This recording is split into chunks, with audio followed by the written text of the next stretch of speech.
سلام عرض میکنم مجدد خدمت همه حضار عزیز، حضار که حضوری در خدمتشون هستیم و دوستانی که آنلاین هستن.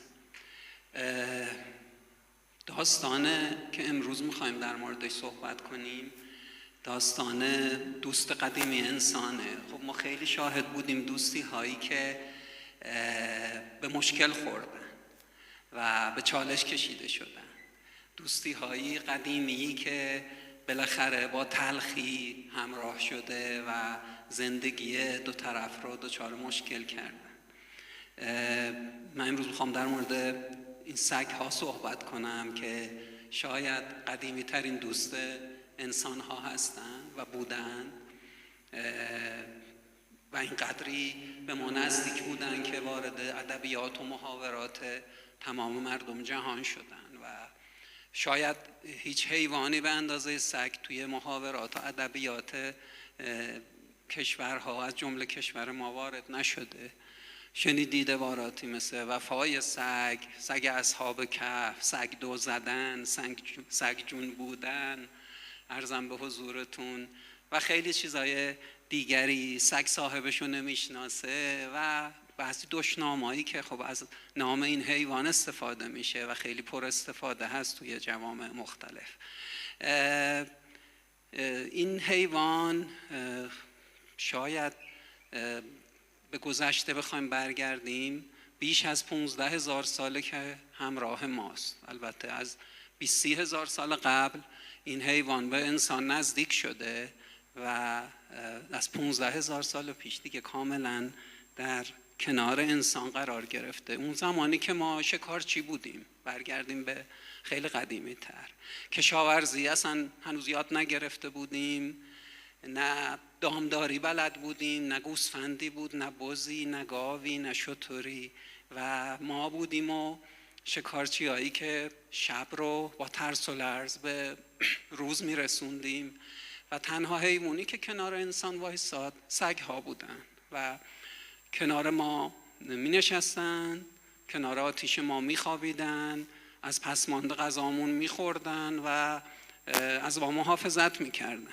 و قدم به قدم هم راه انسان اومدن تا کم کم انسان ساکن شد، به جای آواره دشت و بیابون شدن و شکار چی بودن و در واقع هنتر گدرر کردن و رسید به اون جایی که در واقع تمدن ساخته شد، شهرها ساخته شدن، شهرنشینی رشد کرد و کم کمک این مشکل از همون جاها شروع شد. یعنی جایی که انسان‌ها دیگه کم کم شهرها بزرگ و بزرگتر شدن، صنعتی شدن و نیاز به این حیوان کم و کمتر شد و مشکلات هم به تدریج از همون زمان که حالا صنعتی شدن رشد کرد بیشتر شد برای هر دو طرف. یعنی هر دو طرف این ماجرا به هر حال دچار چالش شدن، به خصوص جوامع انسانی. و با اینکه هنوز ما داریم از سگ‌ها به میزان زیادی استفاده میکنیم و هنوز اینا منجی انسان‌ها هستند و خودمون بسیار دیدیم و شنیدیم که این حیوانات به داد ما انسان‌ها میرسن در حوادث طبیعی، زلزله ها، جنگ ها، تو زندگی روزمره، در برقراری نظم و امنیت و هزاران مورد دیگر، حتی تشخیص بیماری ها. این حیوانات هنوز تو قرن 21 در کنار ما هستند، اما در کنارش انگار یک ترس و وحشت و ناراحتی هم در این جامعه های مختلف دنیا وجود داره. یعنی یک مخلوطی از وحشت و عشق و نفرت وجود داره برای هر فردی. ظاهراً از یه طرفی به گذشته نگاه میکنیم و میبینیم که این حیوانی است که خیلی در کنار ما بوده و از طرف دیگه خب به دلایل مختلفی ازش هراس داریم. یکی شاید بیماری هاریه و آلودگی ها و بیماری های دیگر، تهاجمی که ممکنه این حیوان داشته باشه. و الان این دوتا تصویر به شدت کنار هم قرار دارن، دوتا احساس متناقض که یک طرف یک احساس علاقه هست و طرف دیگه نفرت. حتی تو یک فرد هم این احساسات دوگانه رو ما میبینیم. من چند وقت پیش به یکی از این کارزارهای مردمی مراجعه کردم، متحیر شدم که چقدر متفاوت و متناقض فکر میکنیم ماها. از یه طرفی عده‌ای میگن بکشیم حذفشون کنیم، از یه طرف دیگری میگویند نه دستشون نزنید، حق ندارید هیچ مداخله‌ای تو زندگیشون داشته باشید. دوتا اکستریم مطلق. و یه عده‌ای هم میگن جمعشون کنیم، دپوشون کنیم، پناهگاه بسازیم، یه عده‌ای میگن عقیمشون کنیم و یه مقداری جامعه به شدت دو پاره یا چند پاره شده توی این زمینه‌ای که این مشکل رو چجوری حل کنیم. و بحث‌های پایان ناپذیری توی جامعه هست، تو خیلی از جوامع، از جمله جامعه ما، تو شهر ما این بحث‌ها، این دعوا دیگه رسانه های ما رو تسخیر کردن، از صدا و سیما و خبرگزاری ها گرفته تا شبکه های اجتماعی. این که برای حل این مشکل چه باید بکنیم؟ خب ما به عنوان دانشگاه چه مأموریتی داریم؟ ما چه باید بکنیم؟ ما فکر کردیم که به جای اینکه وارد این دعواها بشیم و خلاصه سر و صدا و هیاهو کنیم، بریم ببینیم که ابعاد این مشکل چیست و یه مقدار این مشکل رو ریشه یابی کنیم و ببینیم که علتاش چیه، به جای اینکه فقط در مورد معلول دعوا کنیم و سر و صدا را بندازیم. شاید اولیه ترین چیز اینه که اصولاً خب میگیم سگ ها، جمعیت سگ ها چقدر این جمعیت این سگ ها چیست؟ تصمیم گرفتیم که توی شهر کرمان بریم سراغ این جمعیت سگ هایی که معروف شدن به سگ های بلا صاحب و حتی تو اسم گذاری اینها هم یه مقداری کانفلیکت و دعوا وجود داره. یه مقدار ذره بین بندازیم ببینیم که این جمعیت چه ویژگی هایی داره، جمعیتشون چقدره، ترکیب سنیشون، جنسیشون، توزیعشون به چه شکل هستش، کجاها تراکم بیشتری دارن، رفتارشون چجوریه، رفتار انسان ها به چه شکله و خیلی چیزای دیگه. ممکنه این سوالا خیلی ساده به نظر برسن که خب حالا که چی، جمعیت چه فایده ای داره، توضیح به چه درد میخوره، ولی هممون میدونیم این صحبت مشهوریه که ما اگر نتونیم اندازه یه چیزی رو بدونیم، اگر نتونیم یه چیزی رو اندازه گیری کنیم، به هیچ وجه نمیتونیم مدیریتش کنیم. با همین اطلاعات ساده است که ما میتونیم تصمیم بگیریم که چه اکشنی و چه عمل کرد و چه اقدامی صحیح هست برای حل این مشکل. خب تیمامون راه افتادیم، رفتیم تو کوچه ها و خیابون های شهری که خب این دانشگاه ما توش قرار گرفته و ما وظیفه داریم به مشکلاتش پاسخ بگیم.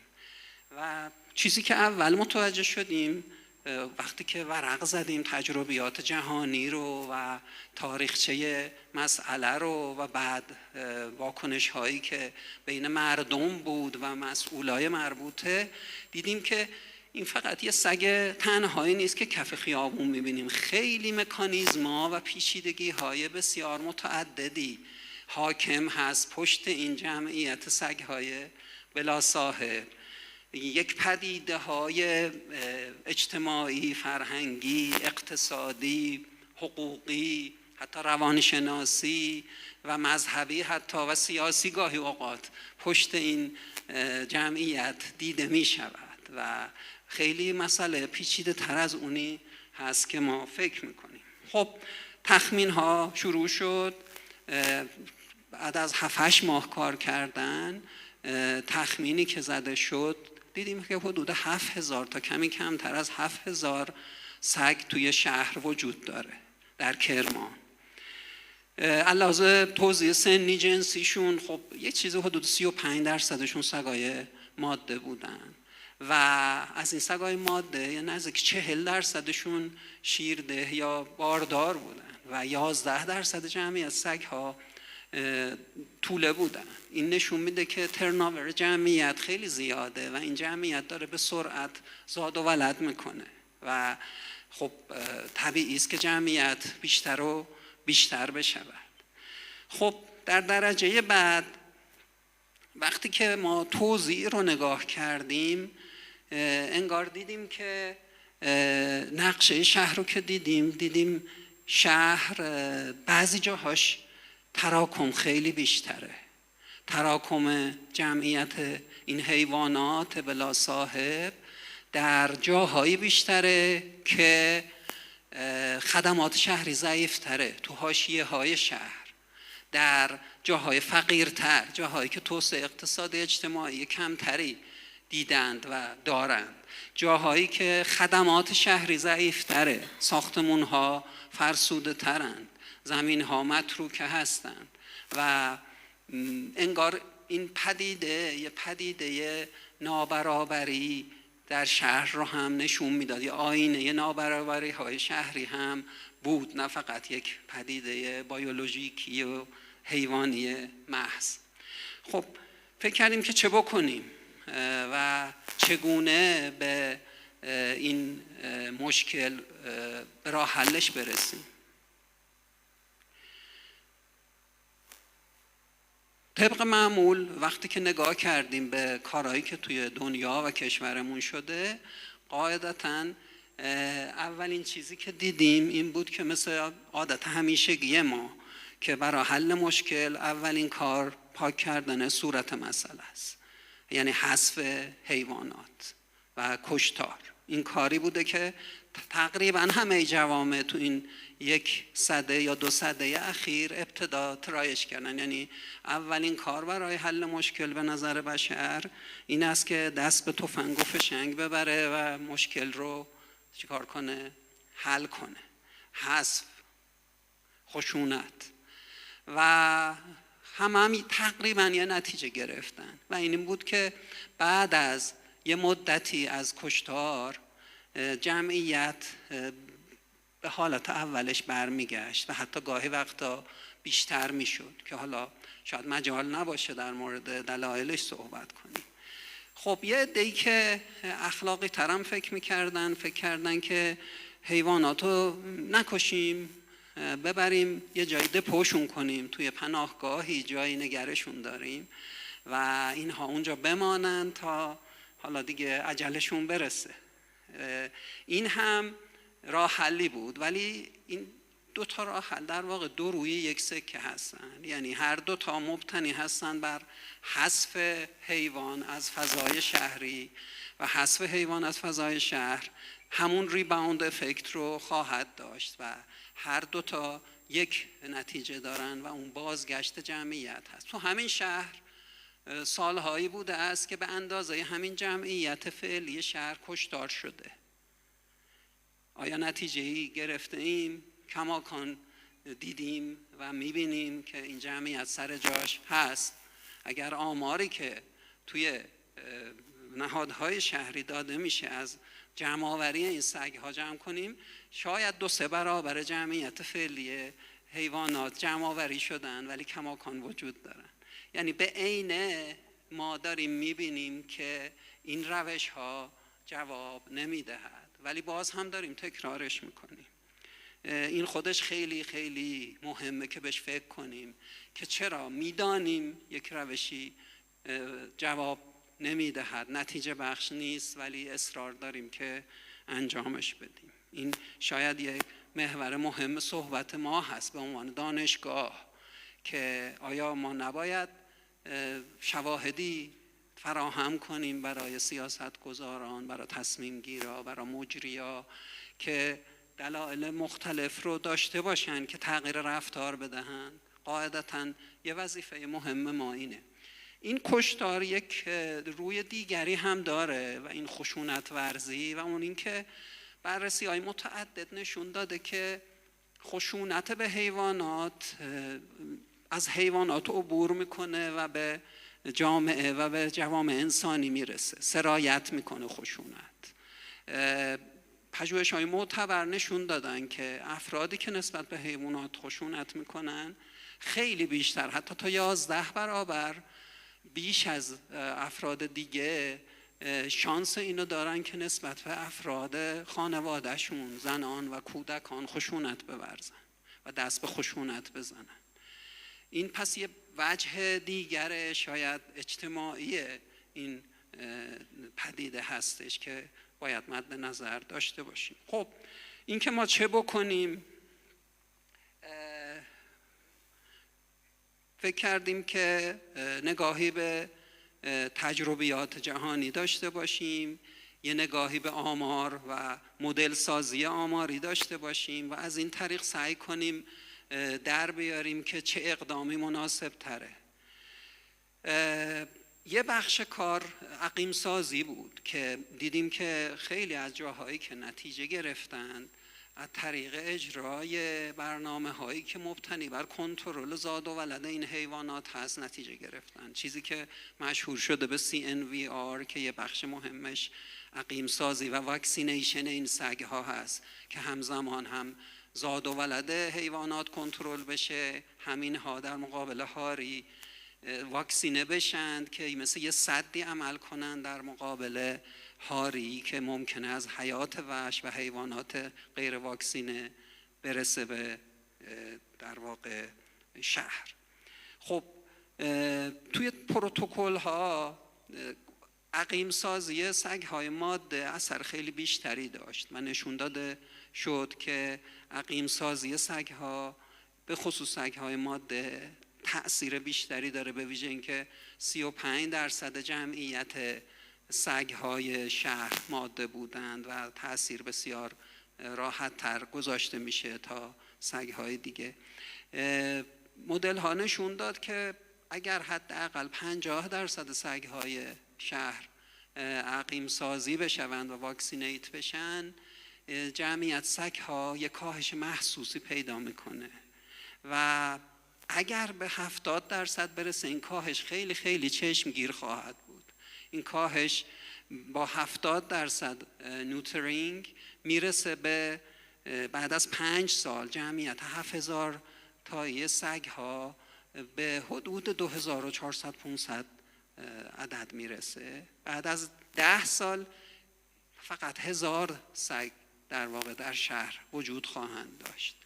به عبارت دیگه تقریباً 85% کاهش جمعیت وجود خواهد داشت و این در واقع صحنه ای است که دیگه تقریباً مشکل توی شهر ناپدید میشه. خب جلوتر که ما رفتیم بیشتر متوجه شدیم که این عقیم سازی تنها راه نیست، ضروری هست ولی کافی نیستش. ما نیاز داریم به یه نظام و یه سیستمی که یه بخش نسبتاً کوچیکیش کنترل زاد و ولده. به عبارت دیگه اگر دلمون خوش باشه که زاد و ولد رو کنترل کنیم و مشکل حل میشه، متاسفانه این چنین نیست. ما نیاز داریم که یه نظام جامعی تو شهرمون برقرار بشود تا این مشکل بتونه به صورت پایداری حل بشه و رفع و رجوع بشه. یک بخشش کنترل زاد و ولد هست. یه بخش مهمش که از ارکان این نظام هست قانونه.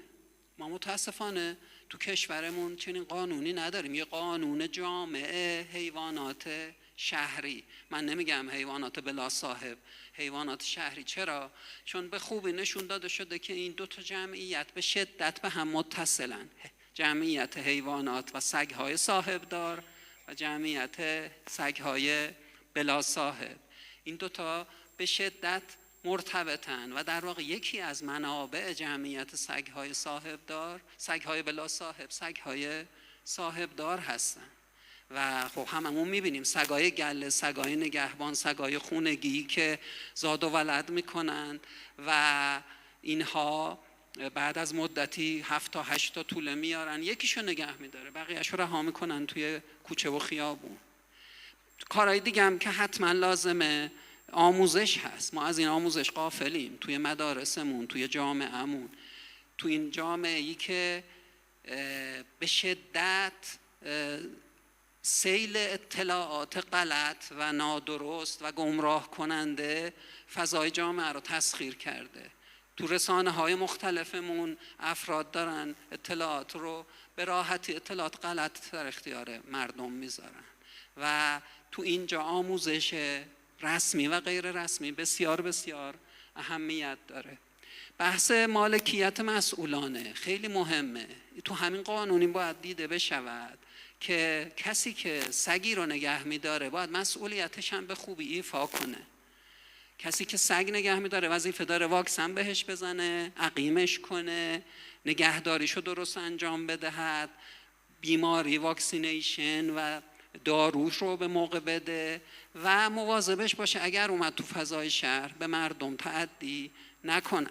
این وظیفه اون صاحبان این سگ ها هست. پس مالکیت مسئولانه یه بخش مهمیه. این مسئولیت توی قضادهی مسئولانه هم هست. متاسفانه خب میبینیم که قضادهی ها هم غیر مسئولانه هست. قضادهی در حد معقولش توصیه می شود اما باید بسیار بسیار مدیریت شده و در واقع محدود باشه. این هم یه بخش مهمی است که باید دیده بشه. خب این مجموعه این تجربیاتی که بوده و پژوهش‌هایی که رخ داده توی یک کتابی که در واقع مؤسسه آیکم که مورد تایید سازمان جهانی بهداشت و همینجور WOA هست، یعنی سازمان جهانی بهداشت حیوانات که قبلا OIE خوانده میشد، این مجموعه تجربه یا توی کتابی که آیکم منتشر کرده بود چاپ شده بود و ما فکر کردیم که اگر بتونیم این رو هم یه ترجمه ای ازش داشته باشیم که در اختیار مردم قرار بده، در اختیار جامعه باشه، در اختیار مسئولا باشه، بسیار بسیار میتونه مفید باشه و این اتفاق افتاد و خوشبختانه این کتاب هم که الان به 10 زبون دنیا ترجمه شده و در دسترسه، زبون فارسی بعد از انگلیسی و اسپانیولی سومین زبونی بود که این کتاب با مجوز آیکم در واقع منتشر شد و همین چند ماه پیش نسخه چاپیش رو هم الحمدلله منتشر کردن دوستای ما در تهران و الان میتونه این کمکی باشه به سیاستگزار که برای حل این مشکل چه بکنیم و چه نکنیم. این هم مهمه و از وقتا یه کاری نکردن مهمتر از کاری انجام دادنه. خب برگردیم به صحبت‌های اولمون. اگه تو چشمای این حیوان نگاه کنیم ما خودمونو میبینیم. در واقع انگار این حیوان زبون بسته داره به ما میگه که اینقدر به من نگاه نکنین، من خودم نتیجه در واقع یک پروسه‌ای هستم نه علت اون مشکل. من خودم یه معلول هستم. به خودتون نگاه کنید، به من نگاه نکنید. و این نگاه ماست که باید اصلاح بشود. نگاه ماست که باید یه نگاه علمی باشه به پدیده های شهری، یه نگاه علمی داشته باشیم، با دیتا کار کنیم، با اطلاعات کار کنیم و از واکنش های لحظه‌ای احساسی خودداری کنیم. تو سیاست گذاریامون واکنشی عمل نکنیم. این نگاه هست که باید اصلاح بشه و همین نگاه و این انتخابای ماست که در واقع سرنوشتمون و عاقبتمون رو در واقع تعیین میکنه. انشالله که امیدوارم عاقبت به خیر باشیم. خیلی متشکرم.